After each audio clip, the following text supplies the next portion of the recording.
Futures and options on futures trading involve substantial risk and is not a suitable investment for all types of investors. Past results are not necessarily indicative of future results. When I use the word I in this video, it refers to what I teach in my charting course or what I author in my twice daily oral and written updates. Prices shown on charts and quote boards are in real time and take into account all known activity up to this point in time. And if you'd like to read more of this disclaimer, simply hit the pause key on your video player. Well, good day, everyone. Ira Epstein, and here we are, and this is Tuesday, the 20th of September, 2011, just after 3 o'clock. Sorry for the blue jeans, but in about an hour, I'm running with my friends over to one of the last games at Wrigley Field for the year. Should be a lot of fun, but let's talk about some nonsense going on. And it has to do with the gold. You know, today I'm reading the news reports and I'm watching on financial television people saying that investors are moving out of gold because it's too volatile. Well, what are they talking about? You want all the volatility you want? Let's go to the Dow, 250-point range today. You want to have some volatility? Every day in the S&Ps are super volatile. People look to have a news item, and it's not there. What gold is doing is consolidating, in my opinion. Whether it goes down and breaks out to the downside or the upside, what it did when it hit 1793 2 weeks back or so, and I'll show that, that's what's happened, and the market needs an area to breathe. And that's how I'm looking at it, no more. You got an FOMC meeting tomorrow. The market has stepped on its ladder down. It's been having a very orderly, how's that for the right word, path to the downside. Now it's getting an inside trading day today, and you can see that when I blow the chart up. As far as I'm concerned, the market's got a pattern of lower highs, 1832.90. If you get through that, can change the whole picture. Why? I want you to look at today's low, 1772. And this market, in my opinion, back here, not here, back here, right at the beginning of September, that one huge break where we just got under the 1800 level was the area that changed the chart pattern. And it made the pattern have a high and a lower low. And since then, we've worked down.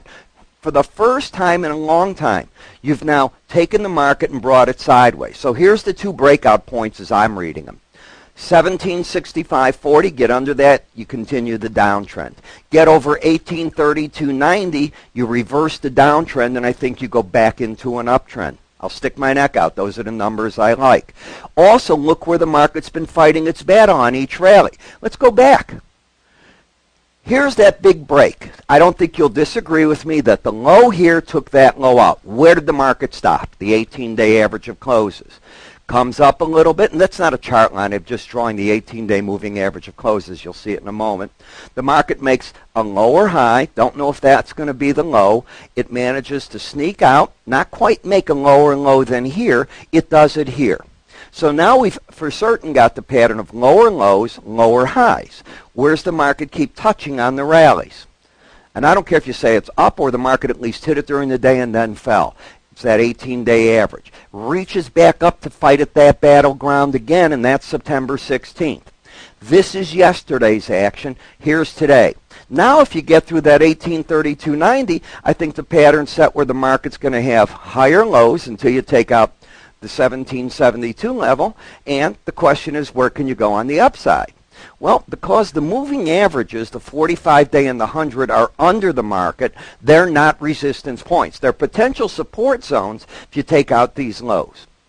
But they'd still be under the 18-day average, and one of the things I teach, and you've seen these videos if you're a regular watcher, if not, let me teach you part of this, because I have a trading course and I ingrain all this in a lot more detail, of course, than I do here. When the market is under the red line, think of it as a line in the sand, I think you look for potential sell signals. When the market is over it, you're looking for potential buys. The master filter is not the 18-day average, it's the brown line, the swing line. And on the swing line, you're putting filters. And how often when you watch TV, I just did Fox Business today. Teddy was on the show from the New York Stock Exchange, and he's talking higher highs, higher lows, whatever the market's going to do. We were joking around about Operation Twist, either be it the Chubby Checker song or whatever. But the key that we're all talking about, as chartists at least, is you're looking for a chart pattern to do something. And to me, a chart is a chart is a chart. Get rid of the name on it. Look at the chart and just say, what would you do? And as I'm viewing the chart, I'm looking if you get over 1832.90, it's friendly. If you get back under 1765.40, you've got potential support at 1750.50. What else am I seeing? Do you see the black lines here? They are called an algorithm of a Bollinger Band. If you want to know the formula, go to Investopedia. John Bollinger created this. I've met with John. I've had him on TV shows many years ago when I had them. And when I had him on shows, I asked, well, how do you use the study? And I'm fortunate. I'm a fairly young guy still, and I've had so many of the great market technicians that I've been able to sit down and chat one-on-one with. Well, the way that he did it and the way I interpret it, it came together. And I look at it this way. It's an algorithm designed to give you an idea of where potential resistance and potential support is. You can go further than that. When the market keeps pushing against the band, it's telling you it's one of even more bullishness. And the bands will take on a picture. This is very much a trading affair picture that I still say began when the market broke down to that 1793.80 or whatever number it was right here, and now the market's trying to figure out what next. So if the market were to rally, I'm pinpointing 1883.40 as one of the first areas of what? Resistance. The reason I like the bull side more than the bear side right now is we're also oversold. So the market can get an extra zip, I think. The word is I think, if it were to take that out. You don't know. Nobody knows. Get that? In the silver market fell down yesterday, hit the Bollinger Band. So today to get a rally, it's not only could it happen, it's one of the things that I teach that is a potential support zone. You haven't changed the trend. The market now has to get over 40.98.5, and guess what? This 18-day average will drop, in my opinion, tonight, because it's based on settlements, and the most recent settlements waiting the last 18 days are right here. It's going to drop some of these higher settlements here. So is it going to be at 14.98.5 or higher? I think it's going to be an even call. I haven't done the calculation yet. It's going to get very interesting, though, right here. The copper market's been the sicko of the group. And this is a market that I had thought would see better support against the 385 level. Now, it is definitively under the Bollinger Band. It is oversold, but it is in the first stages of taking its stochastics and locking them in. You may be headed to a new price level. If China slows down, if the U.S. can't get itself going, if Europe can't pick up its engine, well, copper is one of those markets that what? It's in everything. We saw the home data today, and I look at it in the strangest way. I know we need construction of new homes, but you got to sell what you got on the ground right now. And in order to create demand for those new homes, don't you have to do that first? I would think you do. I don't care if it's short sales, foreclosures, regular home sales. The name is take property off the market, and then there's going to be demand for new property. Copper is not just a U.S. commodity. It's a world commodity, and China has slowed its economy down a bit, so the market's coming down. The key number to me, get over the $4 level again, and then we might have probed too low. Don't take that out, and I'll be looking at wherever this 18-day average comes in below that number is potential sell area. In the crude oil market, this is just tied right now to the stock market. It almost goes hand in hand with it. And forget it's crude. I want you to look at this Bollinger Band.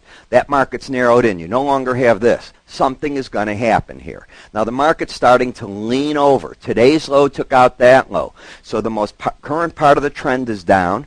Rallies, I think the pros will sell it to the 18-day average of closes. They wouldn't want to see the market get up and over the most recent high of 90.60. And then the question comes, can they get this Bollinger Band to bend down the way it did here and turn itself? I'm just showing you what I'm expecting, and we'll see if that happens. This is the Brent, and it's a similar picture, except the Brent hasn't made the lower low. It is staying under the 18-day average of closes. It's already approaching, but not quite into the oversold area. It's really a neutral chart. And this is the world market for what energy is doing, up $1.14 today. Not bad, but we'll see if it can hang into that area. Gasoline, today's low 266.38 did not take out 266.30, the last break low, but there's nothing bullish when you're sitting underneath the 18-day average of closes and you're oversold. Just a market to observe, and I don't see much to go on there. Then we end up at the bond market. Now, tomorrow's the FOMC meeting.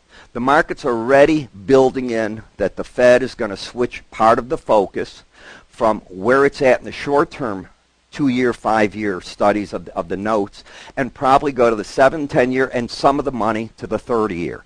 If they do that, that meets the market expectation. If they don't, it's going to be called disappointment. In addition, the second part that the Fed is expected to do, and I'm just reading off news wires and giving you what I'm saying, is to potentially cut the excess reserve amount that they pay the banks of funds that are kept with the Federal Reserve. So if they're making 0.25%, do they go down to 1/10?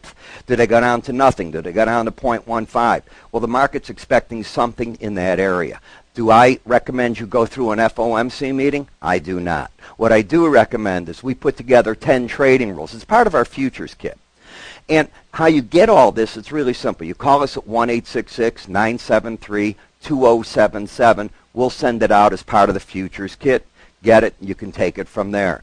Right now, as you can see, you've got markets that are interesting after today's all-day trading. Pretty close to unchanged as the traders are just moving in and out during the day. I don't think they're really doing an awful lot one way or the other. They're getting themselves positioned for tomorrow afternoon. I'm Ira Epstein. Remember, we have a live chat room at 1:30 in the afternoon, 15 minutes, that's Central Time, after the Fed announcement. I'm giving you Central Time. Why don't you join in? Give our staff a call, 1-866-973-2077. They'll send you out an invite.